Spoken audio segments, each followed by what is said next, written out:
और प्रेरित पौलुस का जो सुसमाचार यात्रा शुरू करने से पहले मैं एक बात आप लोगों को बताना चाहता हूँ। We know one of the name of our Lord God is Jehovah Jireh. और हम लोग जानते हैं कि हमारा जो परमेश्वर है वो यहोवा हीरे, We all know that very well. और इस बात को हम सब लोग जानते हैं। So Jehovah Jireh means God provides. और यहोवा हीरे का मतलब है परमेश्वर हमको सब कुछ देता है। You all know that, right? और ये बात को आप सब लोग जानते हैं, है ना? All right. Now, this morning, just one word I want to pass on is, you know how much our God provides for everyone in this world? और मैं आप लोगों को एक बात मैं बता दूं कि हमारा जो परमेश्वर है इस संसार में कितना नहीं देता है। Now, you know there are whales in the sea, in the ocean, whales. और आप लोग जानते हैं कि बहुत बड़े बड़े व्हेल की मछलियां हैं समुद्र में, Whales are the biggest creatures on the world. और इस दुनिया के सबसे बड़ा जो प्राणी में से एक है। And it is many times bigger than the elephant. और जो हाथी से भी कई गुना बढ़कर है जो व्हेल का मछली। Now, there are whales that are so big that it can swallow 3 ships. जो व्हेल का जो मछलियां हैं वो एक बार में 3 जहाज को वो निगल जाते हैं। See, if the whale opens its mouth, it can easily swallow 3 ships. और आप सोच करके देखिए कि वो यदि अपना मुंह को खोलता है तो एक बार में 3 जहाज को वो निगल सकता है। So you all know how big a ship is. और आप जानते हैं कि एक जहाज जो है कितना बड़ा होता है। However big the ships are, there are whales in the sea which can swallow 3 ships. और ये जहाज कितना बड़ा क्यों ना हो, उससे बढ़कर के भी जो मछलियां हैं वो 3 जहाज को निगल जाते हैं। Who is feeding the whales, brothers and sisters? हे मेरे भाई और बहनों, और वो जो इतने बड़े बड़े जो व्हेल की मछलियां हैं उनको कौन खाना खिलाता है? Tell me, who is feeding the whales? आप लोग बताइए कि कौन खाना खिलाता है उन लोगों को? परमेश्वर। Absolutely. Hallelujah. Hallelujah. हालेलुया, परमेश्वर। Yes, we have our God who's feeding the whales. Now, you all know sparrow. और आप सब लोग जानते हैं कि जो घर पे मिलने वाले जो पक्षियां जो उसको कहते हैं What do you call that sparrow? The smallest bird that comes to our home and all that, sparrow. Guraiya, Guraiya, Okay. Guraiya. Right. So you all know the sparrow is a very small bird, isn't it? आप लोग जानते हैं कि गुरैया कितने छोटे छोटे पक्षी हैं। A small piece of food, if you keep it, that is enough for that, isn't it? और आप लोग यदि छोटा सा एक दाना खाना यदि रख दोगे तो उसके लिए काफी है ना? On one side you have the sparrow, on the other side you have a large whale which can swallow 3 ships. और एक साइड में एक छोटा सा जो पक्षी है वो है गुरैया, और दूसरे साइड में एक बहुत बड़ी मछली है वो कि 3 जहाज को वो निगल सकता है। Who feeds the sparrows? और ये जो गोरैया है इसको कौन खाना खिलाता है? Tell me, who feeds the sparrows? और ये जो गोरैया है उसको कौन खाना खिलाता है? परमेश्वर। Absolutely. Hallelujah. So we hallelujah. have a God who feeds the small sparrows and he feeds the big ships, the big whales. और हम हमारे परमेश्वर ऐसा परमेश्वर है जो कि छोटा पक्षी को भी खाना खिलाता है और बड़ा मछली को भी खाना खिलाता है। What a great God we have, isn't it? और हमारा कितना महान परमेश्वर है ना? What a mighty God, what a powerful God. That is why he's called Jehovah Jireh. और वो है सर्वशक्तिमान परमेश्वर, कितना शक्तिशाली और महान परमेश्वर है, और वही परमेश्वर है यहोवा यीरे। Hallelujah. परमेश्वर की स्तुति हो। Hallelujah. The God that you are worshiping right now, the God that you're worshiping right now is that Jehovah Jireh who feeds the whales and he feeds the small sparrows also. है मेरे भाई और बहनों, जो परमेश्वर की जो मछलियों को खाना खिलाता है, जो गोरैयों को खाना खिलाता है, आपको और मुझे भी वो खाना खिलाता है। Dearly beloved brothers and sisters, when God can feed the whales, when God can feed the sparrows, will he not feed you also? और जो परमेश्वर जो इतना बड़ा मछली को, इतना जो छोटा सा स्पैरो को भी खाना यदि खिला सकता है मेरे प्यारो, तो क्या आपको और मुझे वो परमेश्वर खाना नहीं खिलाएगा? Dearly beloved, we have Jehovah Jireh as our God. Our God is Jehovah Jireh. So he will take care of you in all your circumstances. Have that faith. God bless you. और वो जो विश्वास, वो जो भरोसा अब परमेश्वर के पास होना, वो आपको भी और मुझे भी जो है वो खाना खिलाएगा। वही विश्वास आपके और मेरे पास होना चाहिए मेरे प्यारो। प्रभु आपको Dearly Ashish they. beloved, as I was praying, I thought I must share this word with you and then continue with the study. That's why I did that.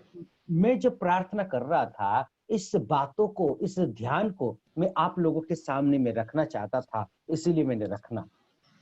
God bless you all. All right, now we will continue with Prabhu the आपको आशीष study. करे। Yes, we continue with the study, and I'm going to share my screen and we will take it up from there. All right.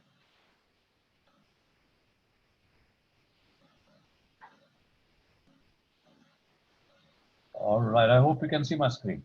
Yes, yes, we can see. Very good. All right.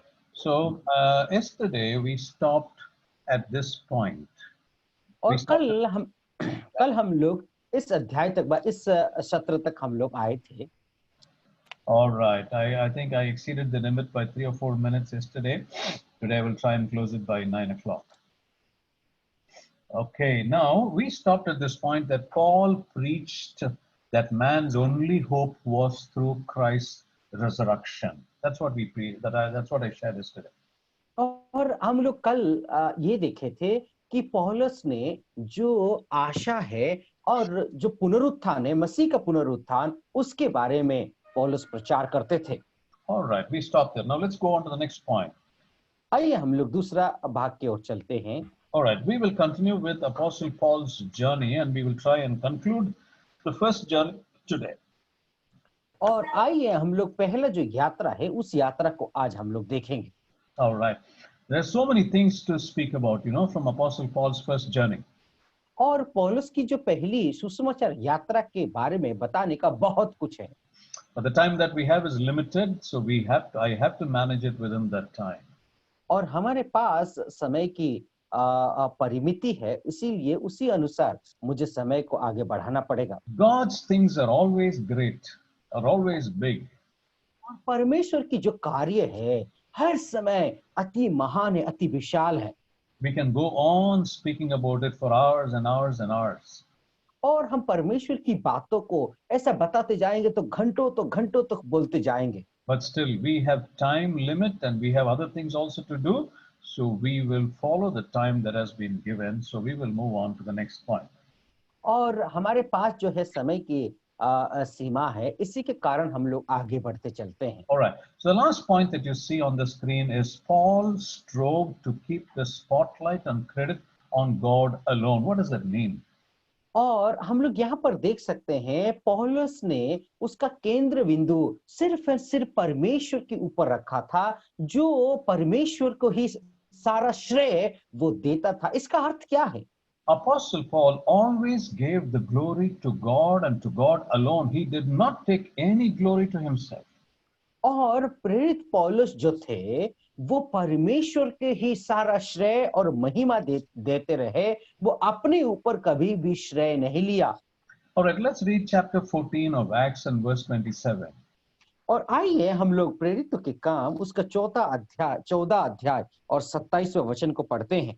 Chapter 14 verse 27. वहां पहुंचकर Go ahead. उन्होंने कलीसिया इकट्ठी की और बताया कि परमेश्वर ने हमारे साथ होकर कैसे कैसे बड़े बड़े काम किए और अन्य जातियों के लिए विश्वास का द्वार खोल दिया। All right, as I told you yesterday, after every missionary journey, Apostle Paul and Barnabas, they came back to the church and they explained to them how God had helped them in preaching the word.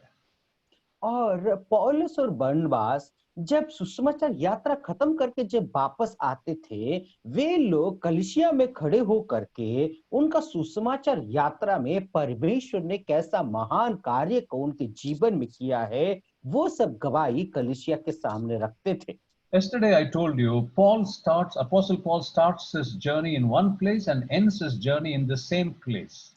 और प्रेरित पौलुस जो है एक जो स्थानीय जगह से वो अपना यात्रा को शुरू करते थे और उसी जगह में आ करके अपनी सुसमाचार यात्रा को खत्म करते थे। Do you remember which place that is? और आप जानते हैं कौन सी जगह है?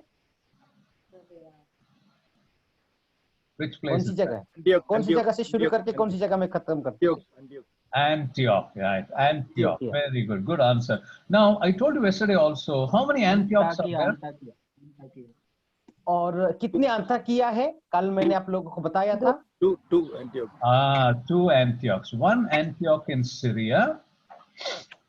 एक अंतियोकिया है सीरिया में है The second Antioch is in Pisidia. और दूसरा अंताकिया जो है पिसिडिया में है। All right. Now, Paul started his journey and then ended his journey in Antioch.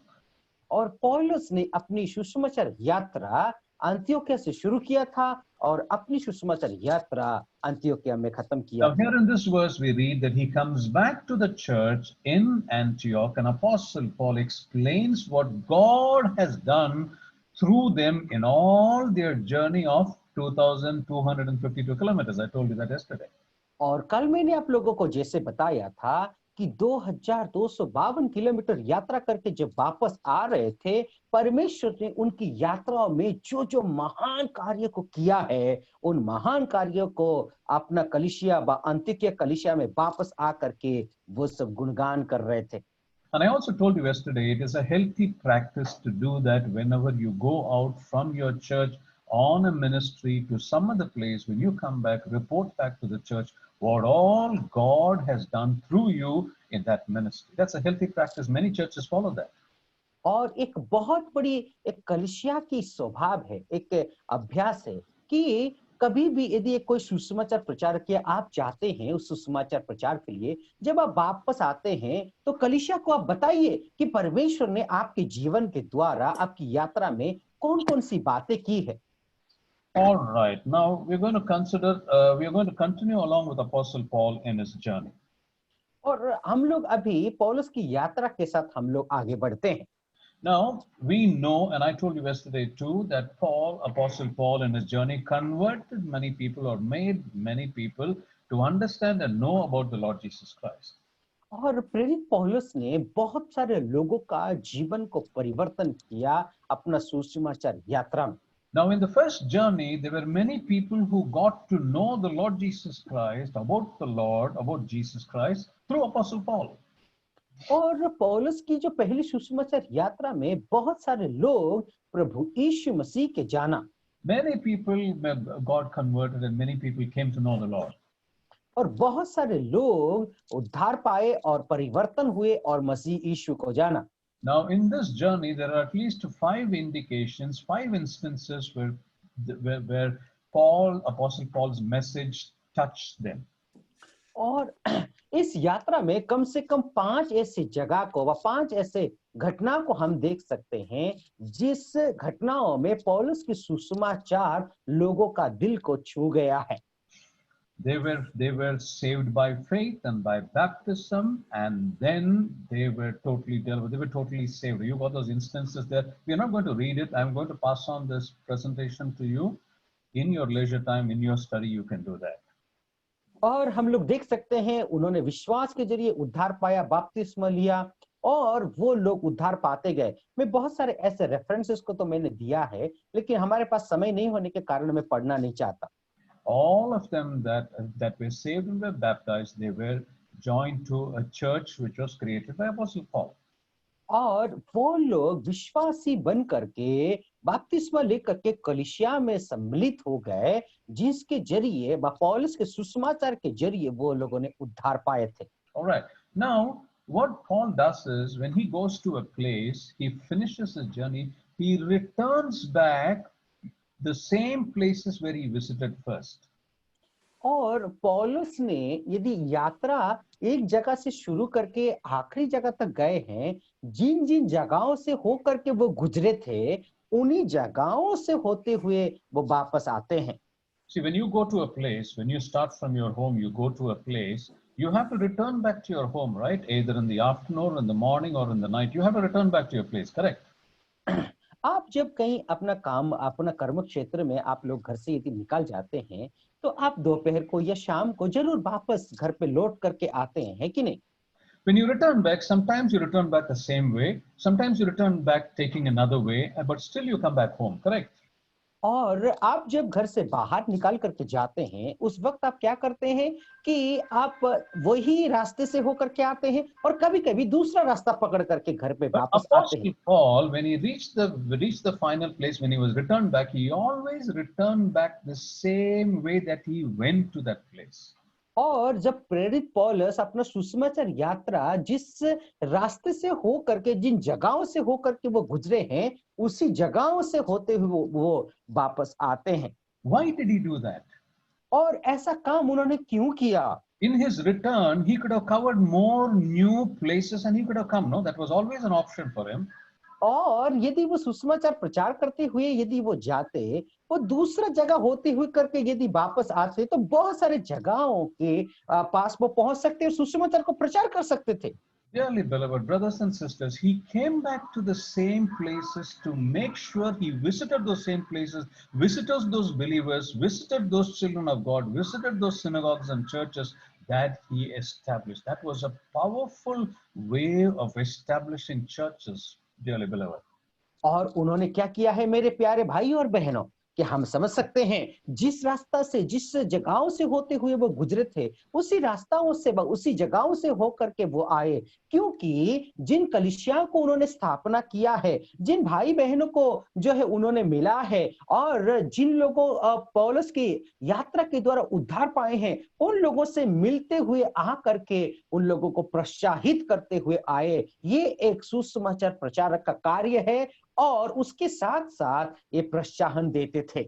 Brother Sabir, thank you very much. God bless you. You are a powerful translator, I must say, because I forget and I say long sentences, but you are beautifully covering it. God bless you. Now, we all know that Apostle Paul started his journey in Antioch in Syria. और हम सब लोग जानते हैं कि पौलुस की सुसमाचार यात्रा उन्होंने अंतोकिया से शुरू किया था। And then he stopped in a place called Derbe. और सबसे पहले उन्होंने दरबे नामक एक जगह में अपना उधर स्थगित हुए थे, वह थोड़ी देर रुके थे। All right, so remember the first journey started in Antioch in Syria and ended in Derbe. और उन्होंने अंतोकिया से शुरू करके दरबे में अपना सुसमाचार यात्रा को खत्म किया था। After he reached Derbe, then he came back to all the places he visited, back to Antioch in Syria.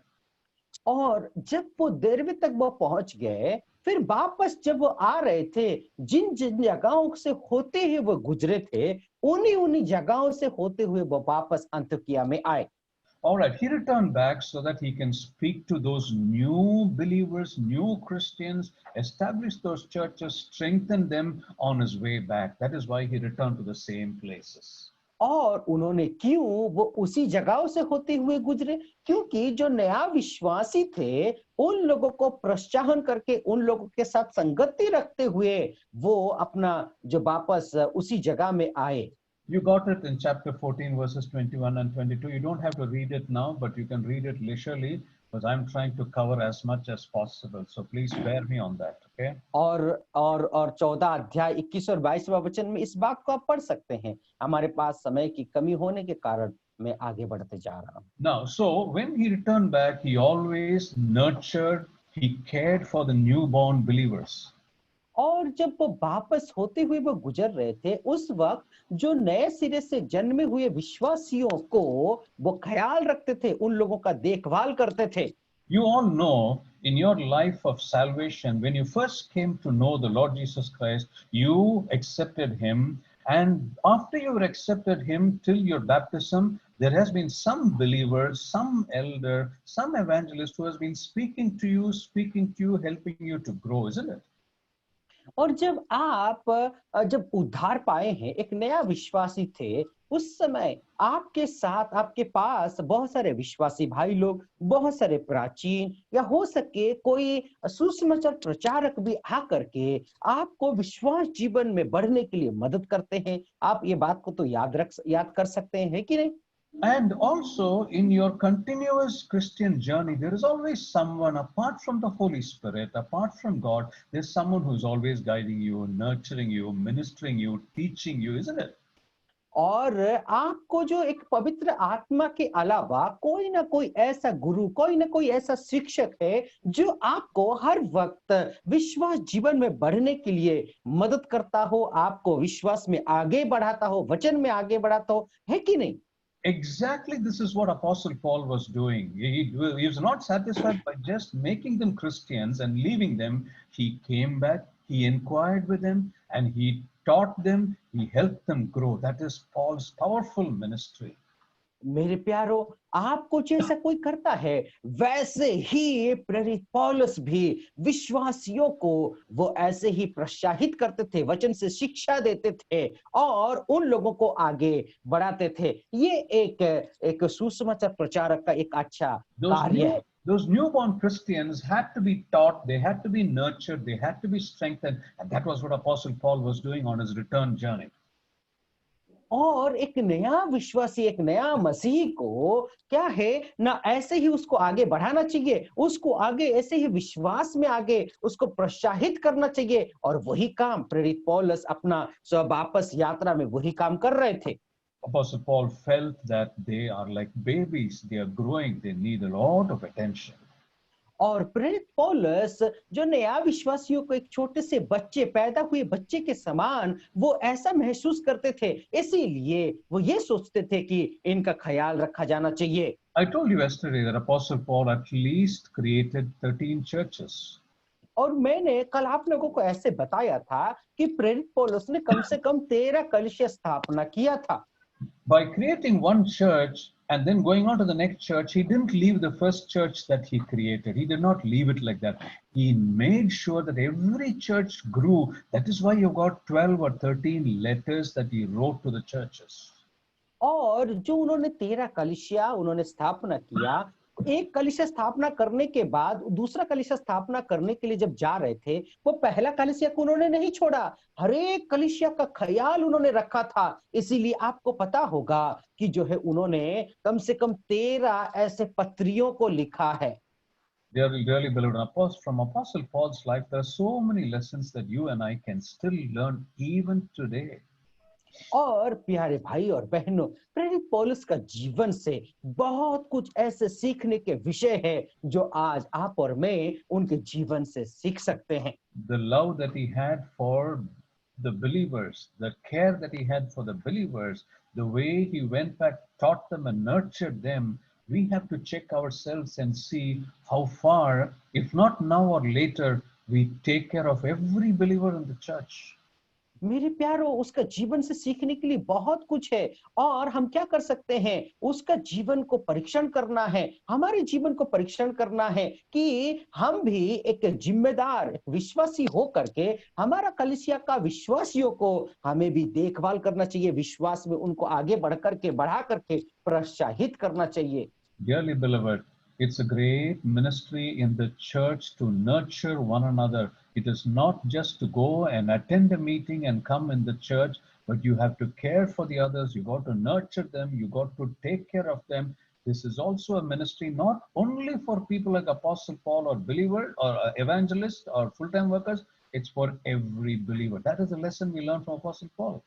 मेरे प्यारो, ये हम लोग क्या देख सकते हैं, हम जाकर के केवल मीटिंग अटेंड करके वापस आ जाना, आराधना करके वापस आ जाना, ये हमारा काम नहीं है। वहां के विश्वासियों को, हर एक व्यक्ति को साथ हमको मिलना है। ये सिर्फ है पास्टर या फिर प्राचीन या फिर सुसमाचार प्रचारक का काम नहीं है। हर एक विश्वासियों का कर्तव्य है कि हम एक दूसरे को ख्याल रखें, उनको मदद करें, उनको सहायता करें, हर एक परिस्थिति में उनको विश्वास में बढ़ाएं। Why? Because we are all one body, isn't it? We are all one body in the Lord Jesus Christ, correct? ऐसा क्यों करना? ऐसा क्यों करना? क्योंकि इसीलिए करना क्योंकि हम मसीह यीशु में एक शरीर है और एक अंग का हमें एक दूसरे को ख्याल रखना चाहिए। So who's the head of the church? और कलीसिया का सिर कौन है? Tell me, who's the head of the church? कलीसिया का सिर कौन है? आप बताइए। प्रभु यीशु मसीह। Oh, yes, absolutely. The Lord Jesus Christ. Christ is the head of the church. And who's the body? you and me are the body. So the body's got to take care of itself one after the other.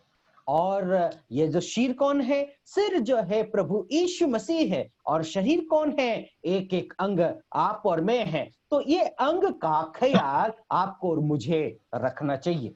All the members in the body have to function according to its ability, is it not? That is only when the body will be organized, it will be going on very well, it will be doing what the Lord wants every member of the church to do, is it not?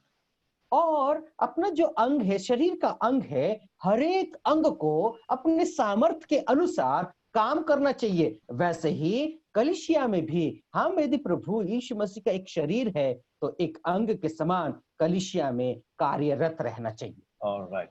Now, this is a lesson that I learned from the life of Apostle Paul. That's why I explained that to you. और ये जो शिक्षा है, मैं प्रेरित पौलुस का जीवन से सीखा हूं, इसीलिए इस बात को मैं आपके सामने रख रहा हूं। And then we find that Paul appointed elders in every congregation of the Lord's church. और हम लोग फिर बाद में देख सकते हैं कि हरेक कलीसिया में, हरेक जो सभा में प्रेरित पौलुस ने प्राचीनों को नियुक्त किया। Every church must have elders. और हरेक कलीसिया में प्राचीन होना आवश्यक है। Who are elders? और ये प्राचीन कौन है? They are not very special people. They are not the rich. They are not the poor. They are not the fair. They are not the white and the black. They are no special people. और जो कलीसिया में जो प्राचीन है, वो कोई अमीर नहीं है, कोई गरीब नहीं है, कोई काला नहीं है, कोई गोरा नहीं है, कोई ज्ञानी नहीं है, कोई स्पेशल, ऐसे ही कोई साधारण व्यक्ति, कोई स्पेशल व्यक्ति नहीं है। Elders are not the affluent people in the society, recognized by the society. They are not elders. और जो प्राचीन है, कोई समाज में कोई बड़ा स्तर या कोई पद है, ऐसा व्यक्ति लोग नहीं है। God appoints elders, those who care for the other people, those who have a love for the other people, those who take care like the shepherd takes care of the sheep. God appoints those elders. It's not their background, it's not their family, it's not their status or society, it's the love that they have for the other people. God appoints them as elders. सो जो है प्राचीन कौन है? कि प्राचीन एक ऐसा व्यक्ति है जो दूसरों के लोगों के प्रति एक प्रेम का स्वभाव हो, दूसरों को देखभाल करने का स्वभाव हो। एक जैसे कि चरवाहा अपना भेड़ों की रखवाली करके उसका ख्याल रखता है, ऐसे ही स्वभावी व्यक्ति को परमेश्वर चुनता है और अपने लोगों को देखभाल करने के लिए कलीसिया में नियुक्त करता है। Now, Apostle Paul in the new church time, he specially went to every church. He saw who were those kind of people and he made them elders so they can take care of all the people in his absence. और प्रेरित पौलुस नया नया कलीसियाओं में गए और वहां जा करके ऐसे लोगों को उन्होंने पाया जैसे लोगों की उस कलीसिया को, उन लोगों को देखभाल कर सके, इसीलिए उन लोगों को नियुक्त करके दूसरा कलीसिया के और वो आगे बढ़ते गए। Dearly beloved, this is a powerful ministry of Apostle Paul. और यही मेरे प्यारे भाई और बहनों, प्रेरित पौलुस का एक बहुत शक्तिशाली जो सेवा है। All right. Now, not only that, what did he do? As I told you earlier, he reported the work which God had done through them in his missionary journey. He went back and reported to the church from where he came, that was Antioch in Syria. और हम पहले भी देख चुके हैं, पहले भी मैं बता चुका हूं कि उन्होंने क्या किया ना। अपना सुसमाचार यात्रा में परमेश्वर ने जो जो कार्य को किया है उनके जीवन में, जैसे जैसे रास्ताओं को, द्वार को खोला है, उन सब बातों को अंतियोकिया में आकर के उन्होंने इस बात को बताया। All right. Now what we are going to do is we are going to go through every place that Apostle Paul traveled in his first missionary journey. और अभी हम लोग देखते हैं कि प्रेरित पौलुस अपना सुसमाचार यात्रा में कौन-कौन सी जगहों से होते हुए गुजरे। आइए हम लोग उन जगहों को देखेंगे। All right, so we will walk through along with Apostle Paul and Barnabas and go through those journeys and we will conclude the message for today. और आइए हम लोग प्रेरित पौलुस और बरनबास और उसके साथ-साथ जॉन मार्क के साथ हम लोग चलेंगे, यात्रा करेंगे और फिर बाद में हम लोग जो है आज की सभा All right. Do you remember which chapters contain Apostle Paul's first missionary journey? Which chapters contain? I told you yesterday. और मैं आप लोगों को पहले कल बता चुका हूं कौन सी अध्याय पौलुस की पहला सुसमाचार यात्रा बताता है। 13 अध्याय। 13 and 14, brothers. 13 and 14. Both these chapters contain Apostle Paul's first missionary journey. प्यारे भाई और बहनों, 13 और 14 अध्याय प्रेरित पौलुस का पहला सुसमाचार यात्रा बताता है। All right. Now, when we started yesterday, the first few verses says the church was worshiping. They were fasting in Antioch, Syria. That was the church. That was what they were doing in chapter 13, first few verses. तो पहला का 13 अध्याय का पहला और दूसरा वचन में हम लोग देख सकते हैं अंतियोकिया का जो कलीसिया है वो लोग उपवास रख करके प्रार्थना कर रहे थे। When they were doing that, the Holy Spirit nominates Apostle Paul and Barnabas and appoints them for a unique missionary work which the Lord wanted them to do. और जब वे लोग उपवास रख करके प्रार्थना कर रहे थे उस वक्त पवित्र आत्मा ने प्रेरित पौलुस और बरनबास को सुसमाचार यात्रा के लिए उनको चुन करके आगे बढ़ने के लिए प्रोत्साहित करते All right. Now tell me, how did Apostle Paul and Barnabas travel in those days? और आप लोग मुझे एक बात बताइए कि प्रेरित पौलुस और बरनबास अपनी यात्रा में कैसे उन्होंने यात्रा किया? पैदल चल करके और जहाज से Ships. All right, beautiful. There are two ways in which they travel. One is by feet, as you said, and by ocean, by ships. और पहला जो उन्होंने यात्रा किया था वो यात्रा पैदल पदयात्रा उन्होंने किया था, उसके साथ साथ समुद्र की जहाज से उन्होंने यात्रा किया था। Antioch in Syria was a port city. It's a city where you have a ship port, a seaport. और हम लोग देख सकते हैं जो अंतोकिया का जो जगह है वो जगह एक बंदरगाह है जहां पर बहुत सारे समुद्र आता है और जाता है, समुद्र में जहाज आता है और जाता है। Correct, because that is where they started their first journey by traveling on board a ship. और उन्होंने इसीलिए अपना सुसमाचार यात्रा जो है जो समुद्र यात्रा व जहाज से उन्होंने अपना यात्रा को तय किया था। So they started from Antioch. और उन्होंने अंतकिया से शुरू किया। All right. Now Antioch is a city, as I've given you there, by the river, and where the followers of the Lord Jesus Christ were first called Christians. We referred this yesterday itself. और हम लोग कल already आप लोगों को बता चुका हूं कि अंतोकिया के कलीसिया पहले जो है उनको मसीही कहा गया और हम समझ सकते हैं कि वो एक समुद्र का तटीय इलाका में उनका उस शहर का अस्तित्व है। All right, okay. Now, by the side of Antioch is another place called Seleucia. और हम लोग देख सकते हैं कि एक जो अंतकिया के जगह से थोड़ी सी दूर में एक और जो शहर है वो है सेलुकिया। All right. Now, these two places are side by side. Now, as I said, Antioch is a port city and Seleucia is the city and Antioch is the port city there. और हम लोग देख सकते हैं अंतकिया के बाद जो है उसके बगल से कि सिलुकिया करके एक जगह है वो भी एक ऐसी जगह है उसको हम लोग बंदरगाह की जगह कहते हैं। All right. Now, let me. I will take you to these places. I will show you on the map where these places are. After starting from Antioch, they go to an island called Cyprus. They start in Antioch, which is the port city, and then they move to Cyprus, which is an island.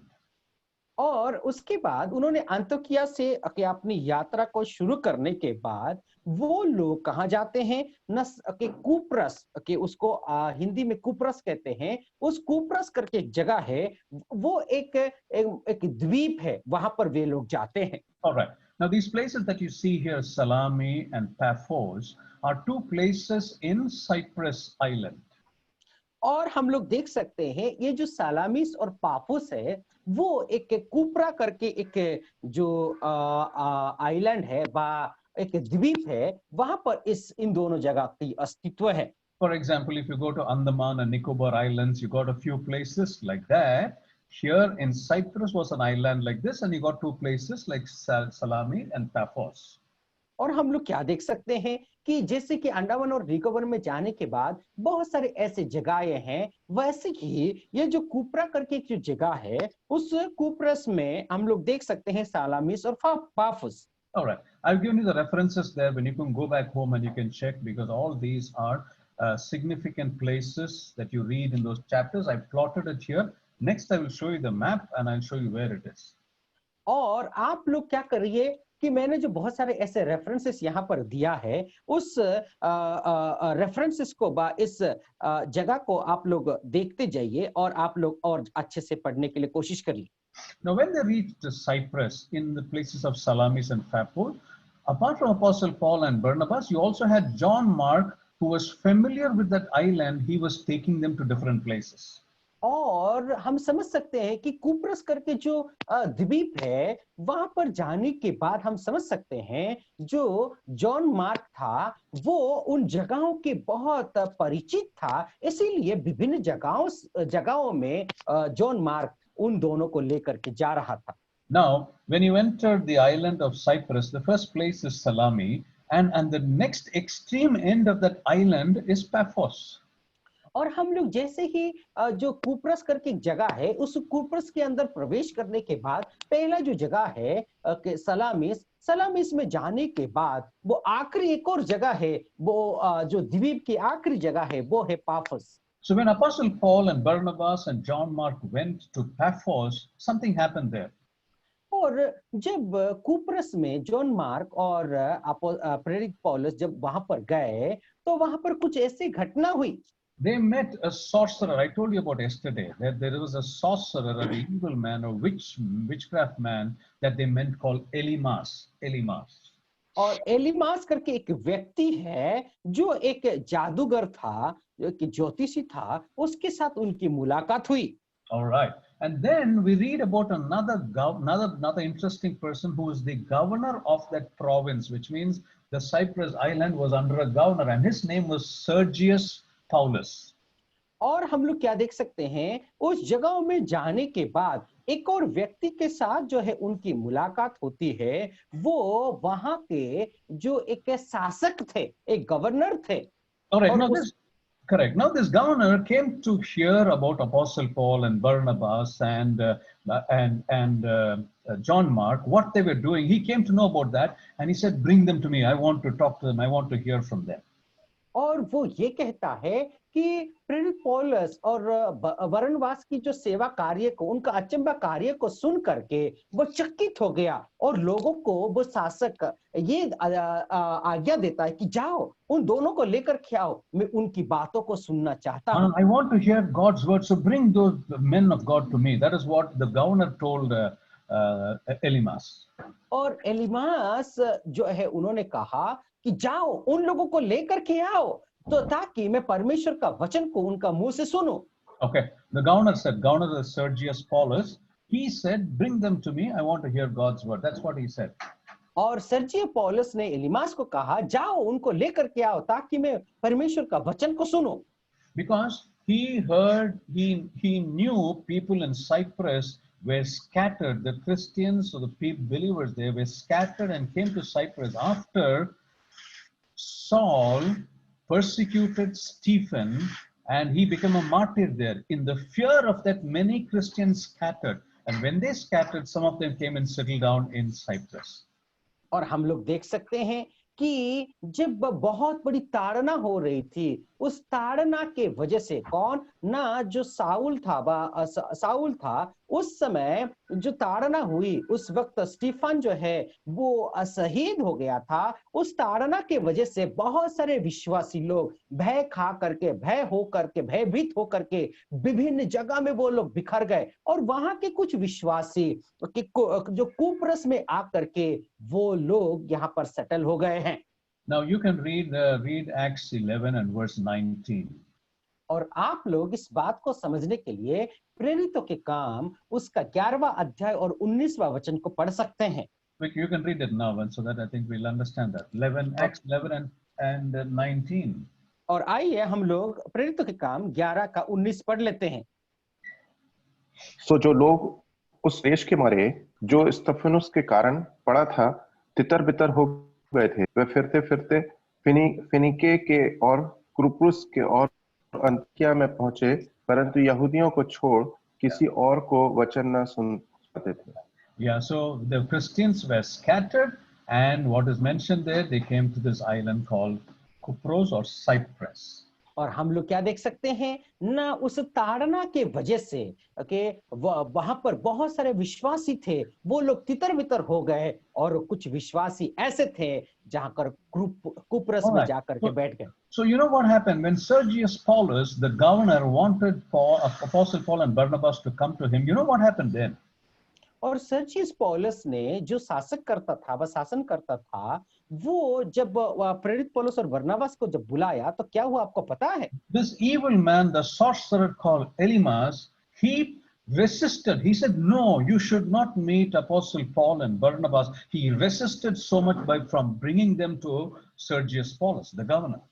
और प्रेरित पौलुस और बरनबास को, उन लोगों को जो है एलिमास ने बहुत प्रतिरोध किया, शासनकर्ता को प्रतिरोध किया कि नहीं नहीं नहीं नहीं, उन दोनों के साथ तुम मिल नहीं सकते, इस बात को उन्होंने प्रतिरोध किया था।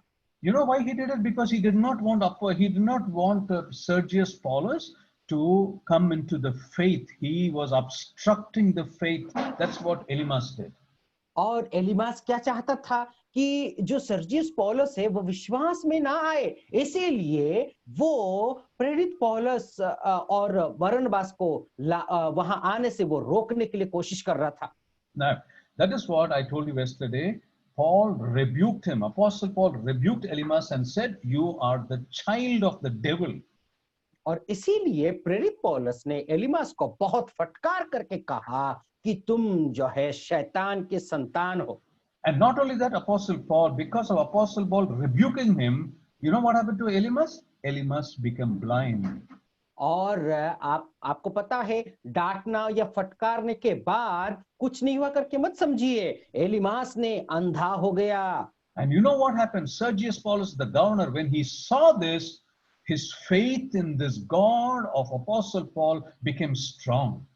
और आपको पता है कि एलिमास जब अंधा हो गया, इस बात को देख करके जो सर्जियस पौलुस शासन करता था, जो प्रेरित पौलुस का परमेश्वर के ऊपर उसका विश्वास बहुत ही मजबूत हो गया।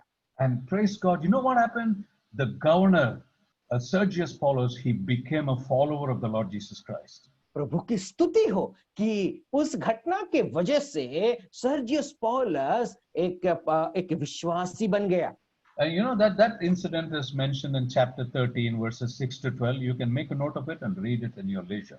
और इस घटना को हम लोग प्रेरितों के काम उसका 13 अध्याय 6वां वचन से हम लोग 12 वचन तक देख सकते हैं। आप बाद में और कभी पढ़। All right. Now this is all what happened in that island called Cyprus.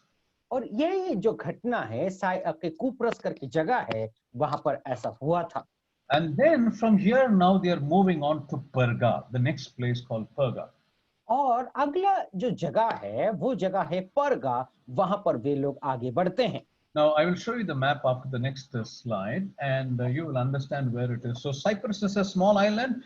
From this they are moving on to another place by ship again, and that place is called Perga.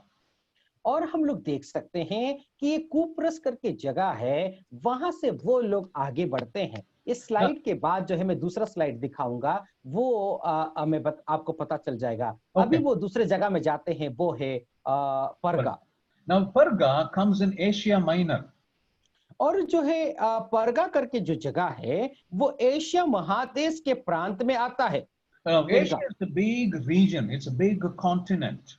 और Asia जो है एक बहुत बड़ी महादेश है, बहुत बड़ा एक जगह है। All right, and Perga is a small place in Asia Minor.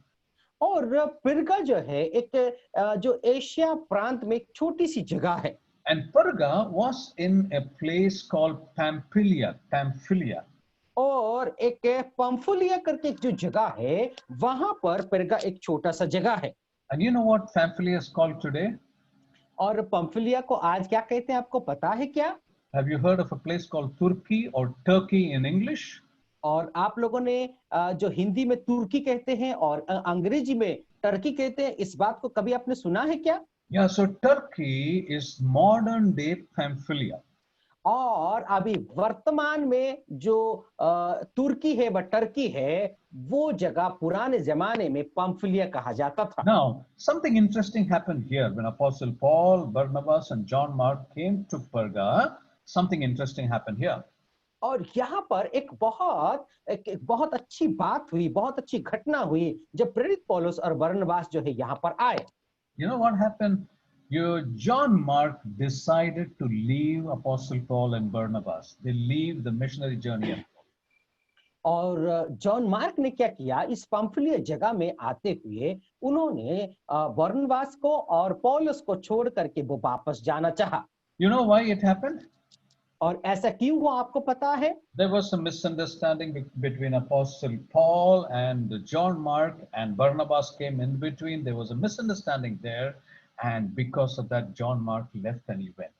और इन तीनों के बीच में थोड़ा सा एक मनमुटाव हो गया, एक गलतफहमी हो गई। उस गलतफहमी के वजह से जो है जॉन मार्क और पौलुस के बीच में गलतफहमी हो गई। उन दोनों के बीच में जो बरनबास भी आए, इसीलिए जॉन मार्क को उस जगह को छोड़ करके जाना पड़ा।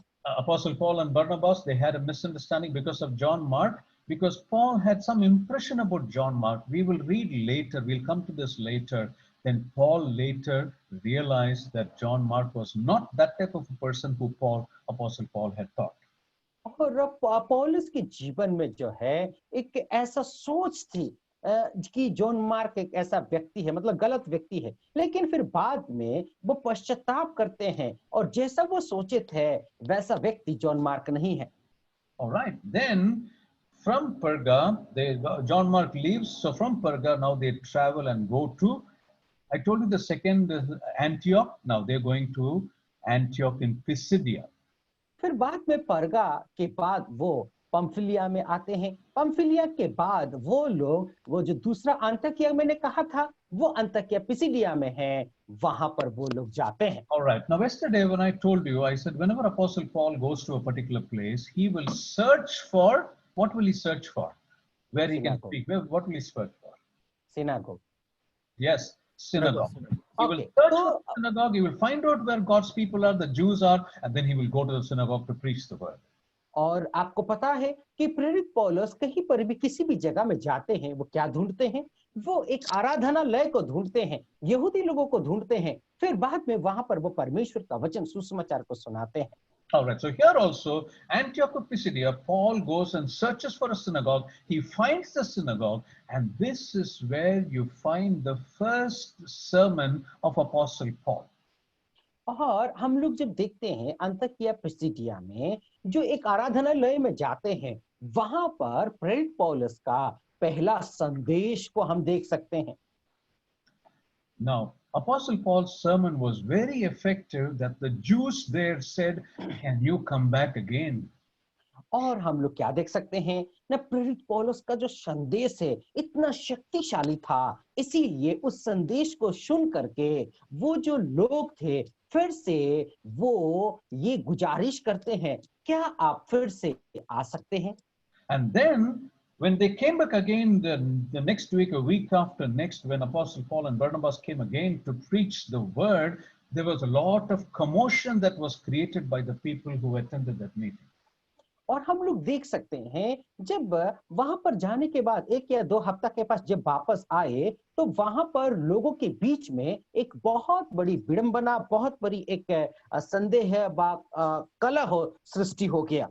And then because of that commotion which were created by the Jews, there was a lot of jealousy about what Apostle Paul was saying, because he was a powerful speaker. I've told you earlier, he was a powerful orator. He's able to speak very well. He was able to draw a lot of crowds. He was able to impact all of them. There was a lot of jealousy, a lot of confusion that happened at the time. They created a lot of hangama there. और हम लोग क्या देख सकते हैं कि प्रेरित पौलुस एक बहुत अच्छा प्रचारक थे, एक बहुत अच्छा जो प्रवचन बोलने वाले थे, बहुत सारे लोगों को वो आकर्षण कर सकते थे, इसीलिए यहूदी लोग जलन में आकर के, गुस्से में आकर के वहां पर बहुत बड़ी एक हंगामा उन्होंने मचा दिया था। All right, read verse 45 of chapter 13, Acts 13:45. Read verse 45. और आइए हम लोग प्रेरितों के काम उसका 13 अध्याय 45वां वचन को हम लोग पढ़ते हैं।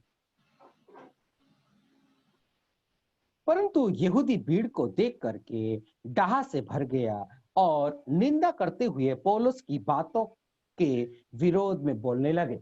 All right. After this happened, you know what Paul did? Paul then decided, okay, now you Jews are creating this problem for me. I came for you. I came to preach the word. You're doing this problem. Henceforth, I'm not going to preach to the Jews. I will only preach to the Gentiles. That is what Paul decided after that. एक बहुत बड़ी घटना को हम लोग यहाँ पर देख सकते हैं कि जब प्रेरित पौलुस यहूदियों के बीच में परमेश्वर का वचन को प्रचार कर रहे थे, लेकिन वो लोग डाहा किया, वो लोग गुस्सा किया, उनके विरोध खड़े हो गए, निंदा करने लगे। इसीलिए प्रेरित पौलुस गुस्से में आकर के कहने लगे, मैं तुमको प्रचार कर रहा हूं, इसीलिए गुस्से कर रहे हो ना? आज के बाद मैं तुम लोगों के बीच में प्रचार नहीं करूंगा, मैं तो अन्य जाति की ओर जाकर के प्रचार करूंगा। इस बात को वहां पर कहते हैं। When the Gentiles heard it, they clapped and they were very happy. They rejoiced that Apostle Paul was going to speak to them. जब अन्य जाति के लोग इस बात को सुन करके बहुत ही खुश हो गए, आनंद मनाए और वो लोग तालियां बजाने लगे। But you know what happened to the Jews? They then started persecuting Apostle Paul. और आपको पता है क्या हुआ उसके बाद? ना वो यहूदी लोग प्रेरित पौलुस को सताने लगे। And then, because of the persecution of Apostle Paul and Barnabas and all the others, they had to leave that place. और आपको पता है कि वो जो सतावटी के कारण प्रेरित पौलुस और बरनबास को उस जगह को छोड़ करके उनको जाना पड़ा था। So from there, from Perga, they came to Antioch in Syria. From Antioch in Syria, now they're moving on to Iconium. और हम लोग देख सकते हैं कि जो है वो लोग परगा में आकर के अंतोकिया के में आने के बाद हम देख सकते हैं कि वो इकोनियम करके एक जगह है, वहां पर वे लोग आते हैं। All right, now this is the map that you see is the entire map of Paul's Apostle Paul's first missionary journey. और यहाँ पर एक नक्शा को आप देख सकते हैं, वो जो नक्शा है प्रेरित पौलुस की जो पहला सुसमाचार यात्रा को यहाँ पर दर्शाया All right, गया। as I speak, I'm going to activate the arrows. Just see the arrows where it falls, and that is the places that we have traveled so far with Apostle Paul. Sorry. और हमें water Yeah, I'll take. Thank you. So follow the arrows that I'm going to show you. That will show the journeys and the places where we traveled with Apostle Paul so far. यहाँ पर कुछ तीर के निशानों को मैं आप लोगों के सामने मैं रखने जा रहा हूँ, वह दिखाऊंगा। वो जो तीर का निशान है वो क्या दिखाएगा कि अभी तक प्रेरित पौलुस कौन कौन सी जगहों में जा करके सुसमाचार प्रचार करते हुए आए हैं, वहां तक अभी हम लोग देखेंगे। Right, now tell me, where did Apostle Paul start his journey? और आप लोग ये बताइए, प्रेरित पौलुस कौन सी जगह में सुसमाचार प्रचार अपनी यात्रा को प्रचार करने के लिए शुरू किया था? Tell me. बताइए। Antioch. Antioch. All right. See. अंतकिया में शुरू किया था। देखिए। Yeah, this is where Antioch is. This is where he started. All right. Now, what is the next place which I told you? From there, he moved to where? और उसके बाद मैंने कौन सी जगह बताई थी? मैंने हम बताया था कि कौन सा जगह है दूसरा? He went to the island called Cyprus, correct? और वो एक कुप्रस करके एक जगह है, वहां पर वो जाते हैं। All right. Now, just don't mind the sequence there. Seleucia, I spoke about Seleucia and Antioch. They are port cities. They are close by in Syria. और जो सीरिया में हम लोग देख सकते हैं अंतकिया और सेलुकिया, और वो एक ऐसा शहर है जहां पर बंदरगाह है। All right, so we have Antioch, we have Seleucia. Now they have traveled by ship from Seleucia to Cyprus, which is an island, and the first place they come is Salami. और हम लोग देख सकते हैं कि हम लोग देख सकते हैं अंतकिया के बाद वो लोग सेलुकिया में जाते हैं। सेलुकिया के बाद हम समझ सकते हैं कि वो कुप्रस करके एक जगह है जहां पर सालामी से वहां पर जाते हैं। All right, so from Salamis, where do they go? Where did they go? Salamis से वो लोग कहाँ जाते हैं फिर? Where did they go? Paphos. All right, Paphos. All right, they went to Paphos. Now, what happened in Paphos? I told you just now. There's an interesting incident that happened in Paphos. और Paphos में एक बहुत बड़ी एक घटना हुई थी। उस घटना को मैंने बताया था, क्या था वो?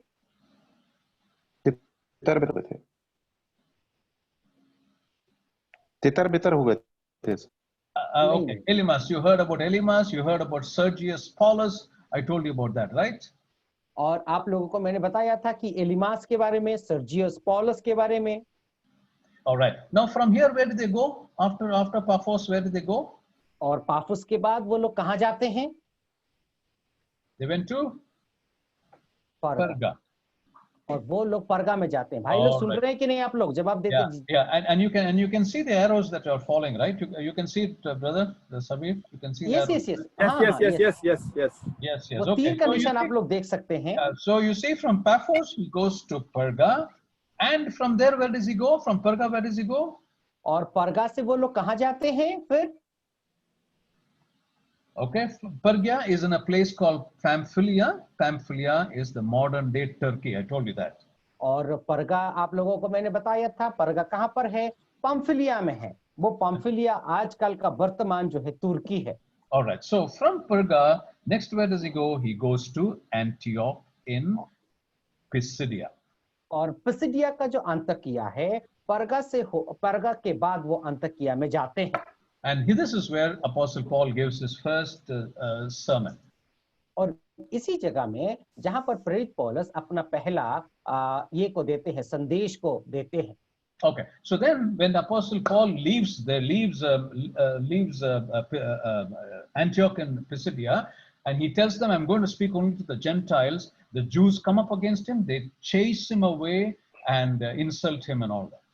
और हम लोग देख सकते हैं कि परगा के बाद अंतिकिया में जाते हैं। अंतिकिया में जो प्रचार करने के बाद यहूदी लोग उनका विरोध करते हैं। उसके बाद वो कहते हैं कि आज के बाद मैं अन्य जातियों के बीच में प्रचार करने जा रहा हूं। And then from there he goes to another place called Iconium.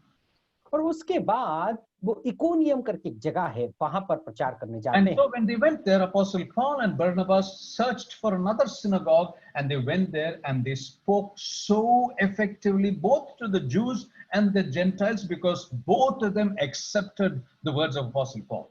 और इकोनियम में जा करके वो लोग एक आराधनालय का तलाश किया। उस आराधनालय में यहूदी और यूनानी लोगों को और अन्य जातियों को उन्होंने प्रचार किया। फिर बाद में वहां पर दोनों ग्रुप के लोग ही परमेश्वर का वचन को उन्होंने स्वीकार किया था। Exactly like what happened in Antioch, here also in Iconium, the Jews rose against Apostle Paul. और जैसे कि अंतकिया में जो यहूदी लोग प्रेरित पौलुस का विरोध किया था, वैसे ही इकोनियम में भी उनका विरोध हुआ। Dearly beloved, you must remember who crucified the Lord Jesus Christ? है मेरे प्यारे भाई और बहनों, क्या आप ये याद कर सकते हैं कि किसने प्रभु यीशु मसीह को क्रूसार्पण किया था? The Jews. और वो यहूदी थे। It is not the Romans. और वो तो रोमी नहीं थे। The Jews handed over the Lord Jesus Christ to the Romans. और जो यहूदी ही प्रभु यीशु मसीह को रोमी लोगों के हाथ में समर्पण कर दिया था। And it was the Romans who put him on the cross of Calvary. But who was the cause? The cause were the Jews. और जो रोमी लोग प्रभु यीशु मसीह को क्रूस पर चढ़ा दिए थे, लेकिन इसके पीछे किसके हाथ है? वो यहूदियों का हाथ है। What does the Bible verse says? The Bible verse says, the Lord Jesus Christ came unto his own, but his own received him not. He came for the Jews, but they did not receive him. और हम परमेश्वर का वचन में क्या देख सकते हैं? परमेश्वर का वचन में हम लोग ये देख सकते हैं, प्रभु उनके बीच में उन लोगों के लिए खुद स्वयं उन लोगों के लिए आया, लेकिन वो खुद जो है प्रभु यीशु मसीह को ग्रहण ही नहीं किया। As I told you yesterday, when Apostle Paul always preached, he backed it up with miracles. And that is what he did here in Iconium. He backed up his entire word with miracles. That shows the power of God sanctioning whatever Apostle Paul said. और हम लोग क्या देख सकते हैं? मैंने पहले जैसे कि बताया था कि प्रेरित पौलुस का जो संदेश है, जो आश्चर्य कर्म से भरा हुआ रहता था, उसके साथ साथ चलता था, वैसे ही इकोनियम में भी उन्होंने बहुत बड़ी अचंभा आश्चर्य कर्म को उन्होंने प्रदर्शन किया। And the Jews did not like that. Jews hated Apostle Paul. और वो यहूदी लोग जो थे, इस बात को उन्होंने पसंद नहीं किया, और यहूदी लोग पौलुस को नफरत और ताड़ना किया। Because of the Jews, the Iconium city was split into two now. और यहूदियों के वजह से जो इकोनियम का जो शहर है दो भाग में बट गया They planned to kill Apostle Paul, to stone Apostle Paul. और वे लोगों ने पौलुस को मार डालने के लिए पथराव करने का योजना बनाया And that is when they left Iconium and they fled from there to Lystra. और इसीलिए इकोनियम छोड़ करके वे लोग लुस्त्रा के तरफ आए Now, when they came to Lystra, now all these are in Asia Minor, okay? So when they came to Lystra, Apostle Paul healed a man who was lame there. और यहाँ पर हम लोग देख सकते हैं जो लुस्त्रा करके एक जगह है वहां पर परमेश्वर का वचन प्रचार करने के लिए आने के बाद हम देख सकते हैं वहां पर एक लंगड़ा व्यक्ति था All right, here it's a different kind of a situation now. और यहाँ पर एक अजीब सा एक अलग सा एक परिस्थिति को हम देख सकते हैं When Apostle Paul healed the lame man, the people in that place thought the gods have come to the earth. The Greek gods have come to the earth. और वहां के जो लुस्त्रा के लोग हैं जब प्रेरित पौलुस ने उस जो एक लंगड़ा व्यक्ति को चंगाई किया स्वस्थ किया तो उन्होंने ऐसा सोचा कि ग्रीक लोगों का ग्रीस देश का लोगों का एक भगवान यहाँ पर आए हैं ईश्वर आए हैं They thought that Barnabas was Zeus and Apostle Paul was Hermes. These are the true Greek gods.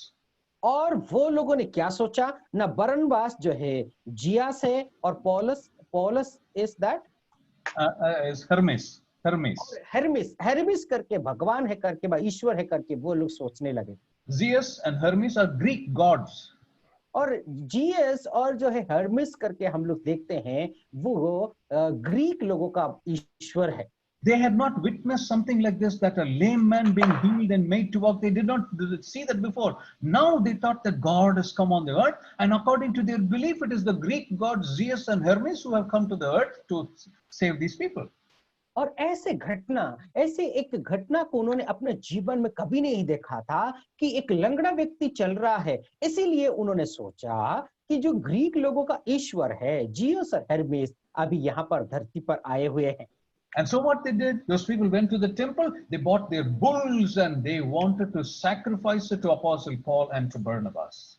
और हम लोग क्या देख सकते हैं कि वो लोग जा करके बहुत सारे अपना बैल गाय वगैरह ले आ करके वहां पर वो लोग बलिदान करने के लिए वो लोग आ गए But then Paul spoke to them. Paul told them that we are just ordinary people. We are not gods. We have been sent by God, and he appeased all of them. और उसके बाद हम लोग देख सकते हैं प्रेरित पौलुस कहते हैं हम कोई भगवान नहीं है हम साधारण व्यक्ति आप लोगों के समान है इसीलिए वहां पर उसके बाद जो है वहां की जो भीड़ है वहां की जो वातावरण को उन्होंने शांत करवाया था So you know what, the news travels very fast, isn't it?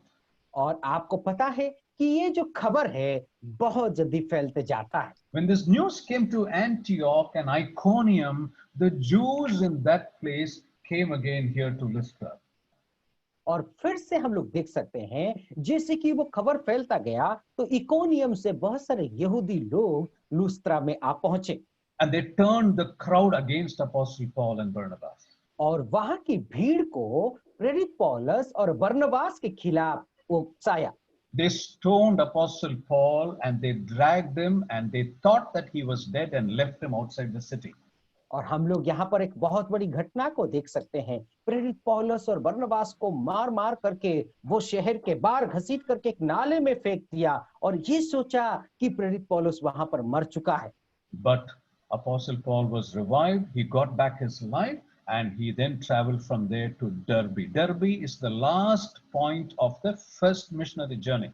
और हम लोग क्या देख सकते हैं लुस्त्रा के बाद और जो है लुस्त्रा में प्रेरित पौलुस अपना जीवन को फिर से हासिल करके वो मरा नहीं था वो उठ करके फिर से अपना सुसमाचार यात्रा को शुरू किया और आखिरी में दरबे में आकर के वो लोग अपना अंतिम सुसमाचार यात्रा को वहां पर समापन करते हैं And in Derbe, many disciples were formed in Derbe.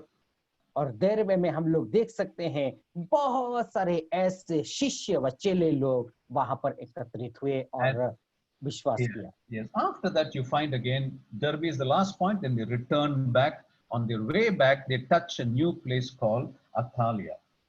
और जब वे लोग वापस आ रहे थे, आते वक्त उन्होंने देरबे में से अतालिया एक नया जगह है, वहां पर वो लोग आ पहुंचे। All right. Now let's look at the map and see the remaining places. Last time in the last map I showed you up to Antioch in Pisidia. और मैंने पहले जो है अंतकिया पिसिडिया में जो है उस जगह को मैंने आखिरी बार बताया था। आइए इस नक्शे में फिर से अब कौन-कौन सी जगह में जाते हैं देखते हैं। So from Antioch they go to Iconium.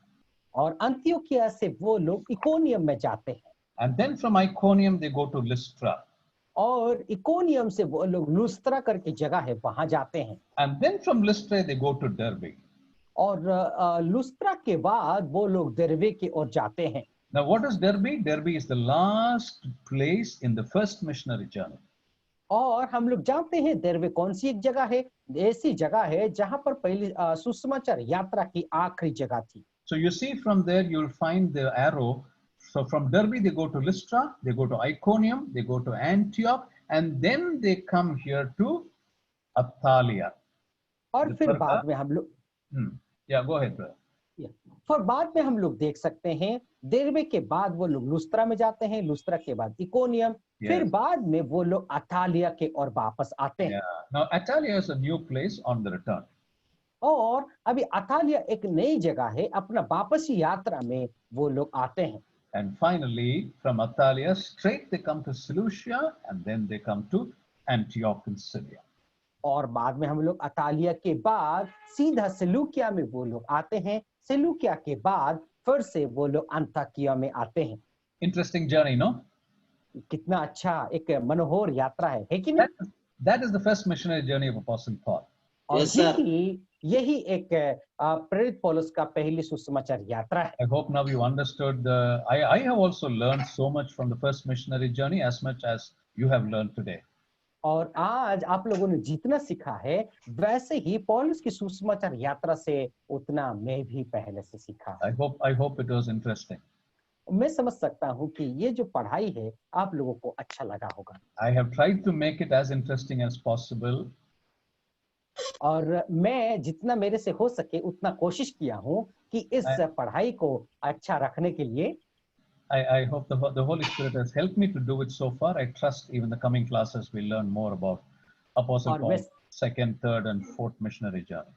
और मैं भरोसा करता हूँ कि पवित्र आत्मा ने मुझे अगवाई किया है कि आप लोगों को जो पहले पौलुस की पहली सुसमाचार यात्रा को बताने के लिए आने वाला समय में यदि प्रभु का इच्छा होगा तो दूसरा, तीसरा और चौथा सुसमाचार यात्रा के ऊपर भी हम लोग चर्चा करेंगे। My sincere apologies. I've taken 7 minutes more than 9 o'clock. I'm very sorry, but I could not cut short this because I wanted to finish it. I'm very sorry. I will try and maintain that 9 o'clock time.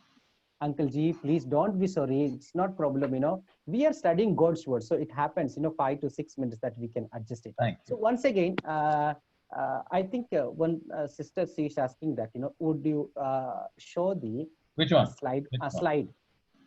You want which one do you want? Not this before the map. You want to see this one, brother? No, back. Back. Again back. Yes. This is the one.